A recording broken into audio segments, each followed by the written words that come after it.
बचाओ बचाओ, कोई तो बचाओ, इस चुड़ैल के कहर से मुझे कोई तो बचाओ। और जाकर उनके लिए खाना बनाने लगती है।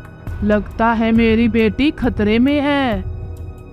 एक बार जंगल में नागिन और उसकी बेटी घूम रही होती हैं। वहीं अचानक से जंगल में कुछ शिकारी आ जाते हैं और नागिन को अपनी जेसीबी के पंजे में फंसा लेते हैं और लेकर जाने लगते हैं। नागिन की बेटी उनका पीछा करने लगती है और बोलती है, छोड़ दो मेरी माँ को, छोड़ दो, उसके बिना मेरा इस दुनिया में कोई नहीं है, छोड़ दो मेरी माँ को।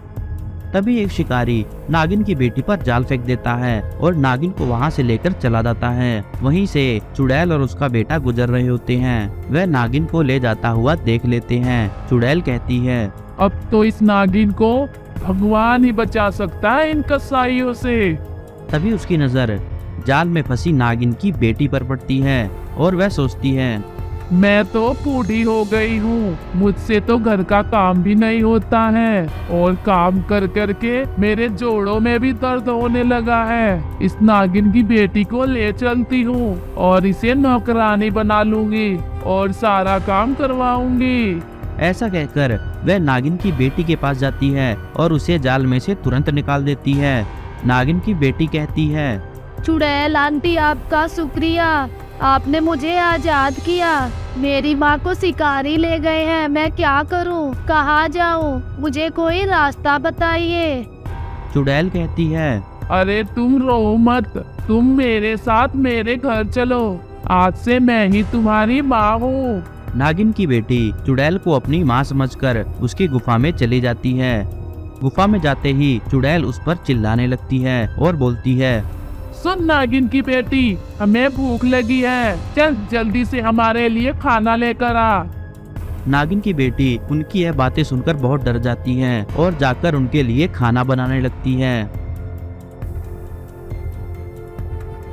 फिर वह खाना लेकर चुड़ैल और उसके बेटे को देने जाती है। जैसे ही चुड़ैल का बेटा रोटी खाता है, वह बहुत गुस्से में आ जाता है और बोलता है, आथू माँ, ये कैसा खाना बनाया है, ये रोटियां तो कच्ची हैं, ये रोटियां तो कुत्ते भी ना खाएं, और ये रोटी ये मुझे खिलाने के लिए लाई है, मारो इसे। ऐसा कहकर वह खाना फेंक देता है।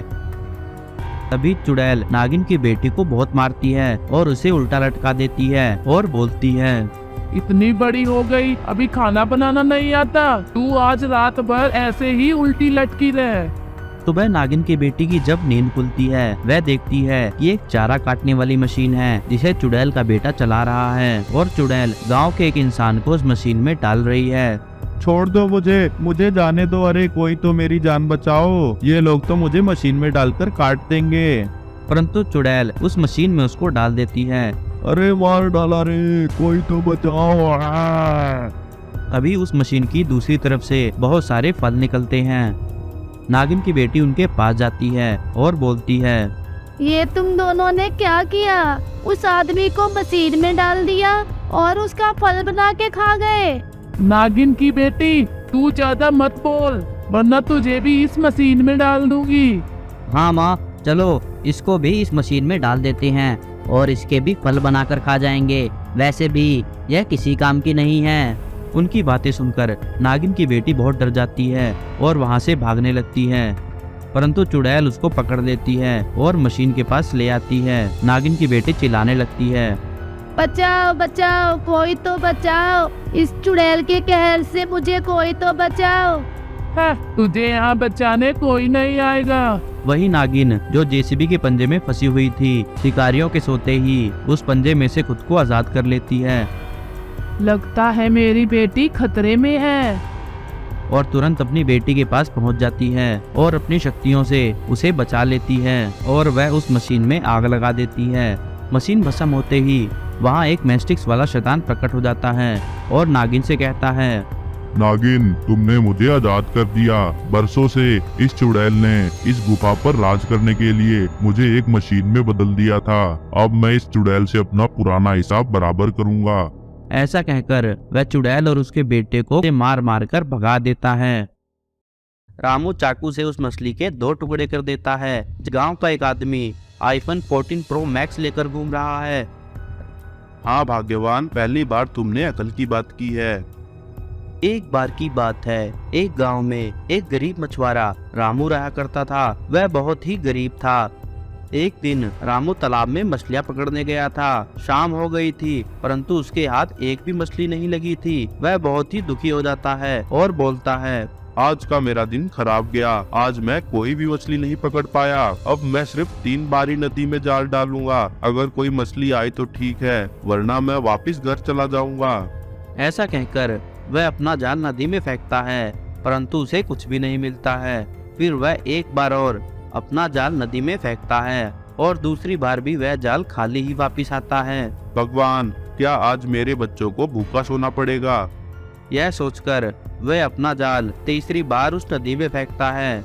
तो जैसे ही वह जाल बाहर खींचता है तो वह देखता है कि जाल में एक बहुत बड़ी मछली फंस गई है। रामू उसे देखकर बहुत खुश होता है और बोलता है, हे भगवान, लगता है तुमने मेरी सुन ली। आज तो बहुत बड़ी मछली फंसी है। इस मछली से तो मेरे कई दिन का गुजारा चल जाएगा।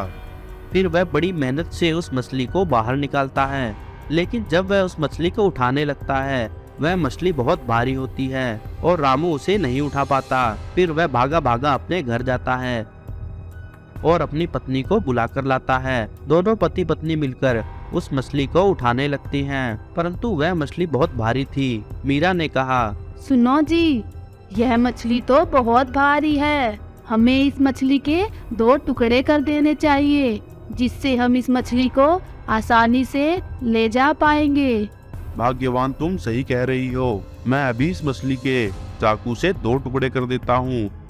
ऐसा कहकर रामू चाकू से उस मछली के 2 टुकड़े कर देता है। जैसे ही वह मछली के 2 टुकड़े करता है तो मछली के पेट से एक जलपरी बाहर निकलती है। जलपरी को देखकर दोनों पति पत्नी बहुत घबरा जाते हैं। जलपरी कहती है, आप लोग घबराइए मत, मैं इस नदी की जलपरी हूँ। मैं इस नदी में ही घूम रही थी, तभी इस मछली ने मुझे खा लिया। आप लोगों का बहुत बहुत धन्यवाद। आपने मेरी जान बचाई है, इसलिए मैं आपको कुछ देना चाहती हूँ। ऐसा कहकर वह अपने जादू से एक जादुई अंडा प्रकट करती है और उसे रामू को दे देती है और रामू से बोलती है, हे मछुआरे, ये एक जादुई अंडा है। ये अंडा जब तक तुम्हारे पास रहेगा, तब तक तुम किसी से भी कुछ भी मांगो, वह व्यक्ति तुम्हें वह वस्तु दे देगा, चाहे वह कितनी भी कीमती क्यों ना हो। परंतु याद रखना, इसके लिए इस अंडे का तुम्हारे पास होना बहुत जरूरी है। ऐसा कहकर जलपरी वापस नदी में चली जाती है। जादुई अंडा पाकर दोनों पति पत्नी बहुत खुश होते हैं और उसे गांव में लेकर चले जाते हैं। गांव में गांव का जमींदार अपना ट्रैक्टर लेकर आ रहा होता है। रामू की पत्नी उससे बोलती है, सुनो जी, क्यों ना हम इस अंडे की परीक्षा ले लें। आप जमींदार से उसका ट्रैक्टर मांग लीजिए, देखते हैं जमींदार क्या कहता है। ठीक है, मैं अभी देखता हूँ। ऐसा कहकर वह जमींदार को रोककर बोलता है, जमींदार, मुझे तुम्हारा ट्रैक्टर चाहिए। बताओ, तुम कितने में दोगे? अरे भाई रामू, तुम तो मेरे भाई जैसे हो, पैसे की क्या बात है। तुम यह फ्री में ले लो और चाहे वापस भी मत देना। वह दोनों ट्रैक्टर पर बैठकर दोनों सरपंच के घर चले जाते हैं और सरपंच से बोलते हैं, सरपंच जी, हमें आपका घर खरीदना है। आप हमें अपना घर बेच दीजिए। तुम तो अपने घर के आदमी हो, भला तुमसे मैं कैसे पैसे ले सकता हूँ। लो, तुम यह घर रख लो, मैं चला जाता हूँ। ऐसा कहकर सरपंच अपना घर छोड़कर चला जाता है।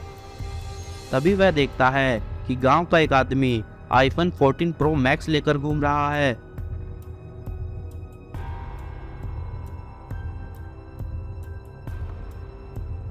रामू उसके पास जाता है और उससे कहता है, भैया, क्या तुम मुझे अपना फोन दे दोगे? मैं यह फोन बेचना तो नहीं चाहता, परंतु अगर तुम्हें यह फोन चाहिए तो तुम इसे फ्री में रख लो।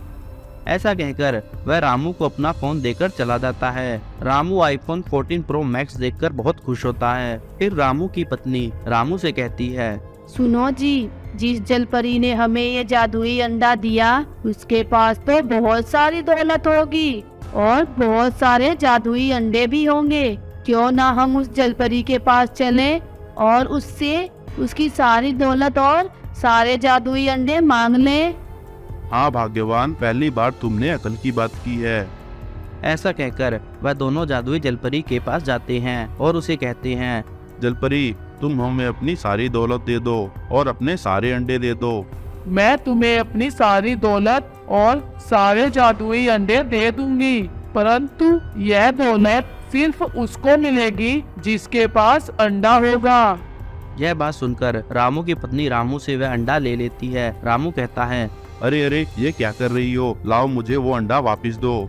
ऐसा कहकर वह दोनों अंडे के लिए लड़ने लगते हैं। उनकी लड़ाई में वह अंडा उनके हाथ से गिर जाता है और टूट जाता है। अंडा टूटते ही जलपरी वापस नदी में चली जाती है।